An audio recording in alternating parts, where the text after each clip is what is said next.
there's another entertainment staple, JD, that we're about to get into that was unleashed on America this weekend. Of course, that is the Star Wars Rise of Skywalker debut. And, of course, this series, obviously well heralded, and rightfully so. There are Star Wars fans, not just in America, but across the globe, and they get fired up all over the place. And joining us now on the phone lines, he is our Siskel and Ebert correspondent and member of the Vegas Take family, Alex Valentine, joining us now to talk to us about this. Alex, we appreciate you spending some time. What's going on, my friend? Hey, what's up, Alex? Hey guys, it's a pleasure to be on. It's been a while. Chris doing a bang-up job filling in for Brian. I appreciate it, Alex. Thanks. And JD, I hope your ankle's doing better, buddy. Yeah, ankle's fine. I just to update the listeners on what he's talking about. I was at Red Rock for the first time hiking with my family, and I was just all pumped up. I don't know if nature just drove me to do it, but I just started running on this rock, and I jumped, and I thought I was going to fly. I don't know what I was doing, but I jumped, and I landed on my left ankle, and I just destroyed it. I think I have a second-degree or a third-degree ankle sprain, so I'm dealing with that as we speak.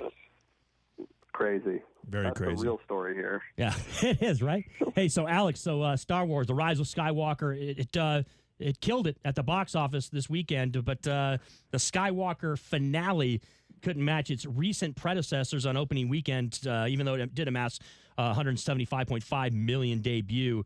That ranked as the third largest weekend of the year. Your thoughts on that? Because look, we all who are fans of the Star Wars series and have followed the movie phenomena that it is, and that George Lucas has created here. But your thoughts on what transpired this weekend and the support for the movie coming out? I mean, not surprising that it didn't live up to the expectations of its two predecessors.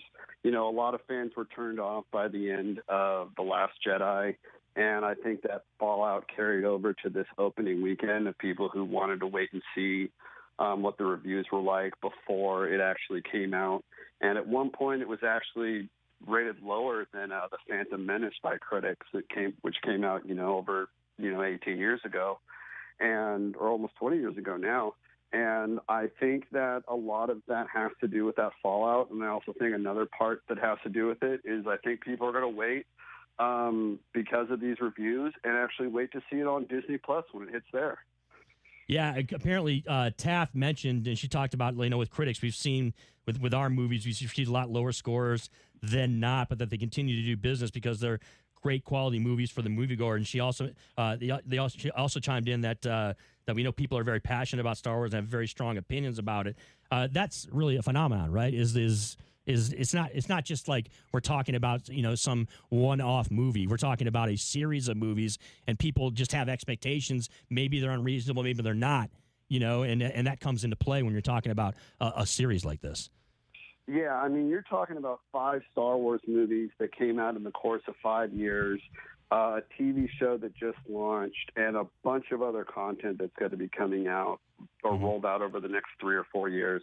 It's absolutely a phenomenon, and it's a major reason why it was pushed to this holiday season, because this is the time when the people see the most movies, so it made sense for them to come out. And it absolutely is. I'm a Star Wars nerd myself, and I was really hyped for this movie, and it ended up being, good in my opinion. It could have been a lot better. I felt they had to do a lot of course correction, but the diehard fans they'll love it, and it'll be one of the great movies that closes out this series. I'm not necessarily like a hardcore Star Wars guy. Like I was wired in back, obviously in the 80s. And when the first 3 movies came out, I was more of a fan. That maybe because of my age and because of my interest back then. JD, were you a big Star Wars guy? Is that your thing? No. I've never been a big Star Wars guy. I mean, I watched them all when I was young. When I was like 9 or 10, my dad had me watch all 3 of them, or 4, or 5, 10, or 15, or 160. However many it was, I watched them all at some point. I watched The Force Awakens. I watched all the early ones, the ones that came out in the last decade. But, Alex, I want to ask you this. Is The Mandalorian better than The Rise of Skywalker? I think so, because it's telling a much more complex story, because you're really able to develop these characters out and bring in pieces that make the characters stronger and weaker and really add to the story. The Mandalorian, it's going to be 8 episodes. It's basically going to be, like 5-6 hours, I think, is the total run tally time. And then you have a movie that's only, 2.5. So you're kind of comparing, two different things. But right now, I would say after, being caught up on The Mandalorian and just watching The Rise of Skywalker, I definitely think The Mandalorian's being done better. You take a look at the expectations also that did not await Tom Hooper's adaptation of Andrew Lloyd Webber Cats. Oh, this is when we talk about Cats, this was a much ridiculed big screen musical, and it featured the infamous digital fur technology. It scratched out just 6.5 million in ticket sales. So, I mean, the point being is that sometimes expectations aren't going to be met when you have something that's so hyped up as Star Wars films will be, or musicals that are being adapted into film. A lot of times they're just not going to be able to live up to the hype, right? And so, I guess while from a number standpoint, it's done very well. It's not going to be a shock to anybody that it didn't exactly just, go through the roof as far as the expectations. Absolutely. And, Hollywood is in love with taking the music that we all love and turning it into a narrative story that they can tell. And I can tell you right off the bat, the second I saw the trailer for Cats, I was already out of it. It didn't look good. I didn't feel it was a musical that needed to be adapted into a movie for us to go and consume. They tried to anchor it down with a huge amount of cast to really, bring people in. And I don't know if you saw, but the reviews were so bad that Paramount actually pulled the original footage that they had and tried to make upgrades to the fur and to the skin of these characters and re-release it so they would get better traction with the poor visual effects that they had. And I don't know if it helped, but it certainly did not help. I'm actually sure it didn't help them because, again, you just said it only had a $6.5 million weekend. Yep. Compare that to, Skywalker, which is, again, a pandemonium piece. And Cats is universally loved. I think it's playing on Broadway right now, probably. And, it's a long time running play. So it's one of those things where it just competed against a bigger juggernaut in Star Wars and just got lost in the shuffle. I saw a tweet that says that Judi Dench licks her cat butthole so many times during the movie that people actually walk out, like because they act like cats. They do all these interesting things that cats do, and that cast it's got to be expensive. You've got Taylor Swift, Idris Elba, Jennifer Hudson, Judi Dench, the new lead. I'm sure she's not expensive, but they had to have put some serious money into that cast, Alex. Oh, yeah, they absolutely sank buckets of money into that because those people aren't cheap.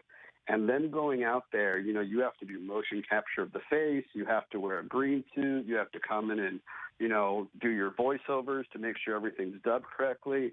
Like, this was not an easy movie. And I give a lot of credit to the people who worked on the visual effects because this was not an easy task by any means to create both the character's fur and the environment that they were living around. It had to have been a nightmare. Yeah, and James Corden too. But and it's not like an Andrew Lloyd Webber musical hasn't been turned into a film before. A Phantom of the Opera, for example, I don't believe that did overly well in the box office. So I'm really surprised they would make this type of financial risk, considering the fact that, again, Andrew Lloyd Webber, his musicals came out 40 or 50 years ago. I would imagine most millennials, unless they're serious art aficionados, don't really know who he is. They probably have heard a couple of the songs, but they don't really know what these things are. So I'm surprised that this movie was even made considering those circumstances. Well, Hollywood loves musicals. You've seen the success with Mamma Mia, which La La is a Land sequel as well. Yeah. You have Bohemian Rhapsody, which got all that Oscar praise for how original it was, and it helped bring Queen's music back up on the Spotify top 100 charts. I think they have like 3 songs that are now past 1 billion listens after they've been released for over 30, 40 years now. So it's crazy, and you're always trying to catch lightning in a bottle. And that's what, Paramount wanted to do here. They wanted to take a very successful play. They wanted to adapt it for a movie and they were able to do that. But again, their expectations were just too high. You know, like you said, they definitely spent some money on this cast, and it was one of those gambles that they did that just didn't pay off. And it's kind of like the same thing, you know, when Game of Thrones became popular. All these other shows tried to come out and be similar in that medieval stage. Now that it's gone, they're trying to fill the gap with, you know, all kinds of different medieval shows. People are hoping The Mandalorian's going to be that. Some people are hoping Netflix's Witcher's going to be that.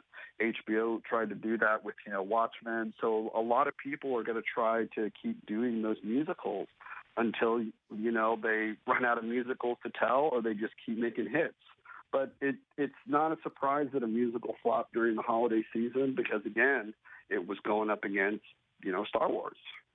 Alex Valentine joining us here. We're talking about Star Wars, Rise of the Skywalker. Came in, by the way, with the worst reviews since the 1999's The Phantom Menace, which, of course, featured the heralded debut of Jar Jar Binks. Alex, have a great week. Merry Christmas. Happy Hanukkah. Enjoy yourself. And we will talk to you again soon, okay, my friend? You guys are great. Thanks for having me on. You guys, some happy holidays out there in Vegas. Yeah, Yes. thanks a lot, Alex. Alex Valentine, social media coordinator with Vegas Take. Also, he is the Siskel and Ebert correspondent when it comes to films here for our show, JD. Yeah, it's tough when you have so much expectation, so much hype behind a movie, and then it comes out. Look, it did good. It did numbers wise. But it's almost like when you have these elevated expectations, the sky's the limit. It's tough to meet all those expectations. To let everybody know, Alex is actually going to be submitting a 500-word movie review that will be on the Vegas Take website, www.thevegastake.com. We've been updating that website a lot lately. There's a whole bunch of changes to it. Some of our articles or some of our segments are actually listed. I've hired some writers, and some are listed with articles explaining or summarizing the segments as we do them in real time. But I recommend that you check out our website. We've made a lot of changes to it. We're very, very proud of it. And like I said, Alex will be having his Star Wars movie review on the actual website, and he actually gives it a grade on there as well. And speaking of movies, also Clint Eastwood's directed, of course, Richard Jewell ended up flopping at the box office in his opening weekend. Myself and Stein, as well as Brian Shapiro, went and saw the movie. We thought it was good. I thought it was a pretty good movie, but not exactly heralded numbers at the box office. And one movie that's being discussed a lot right now is Uncut Gems.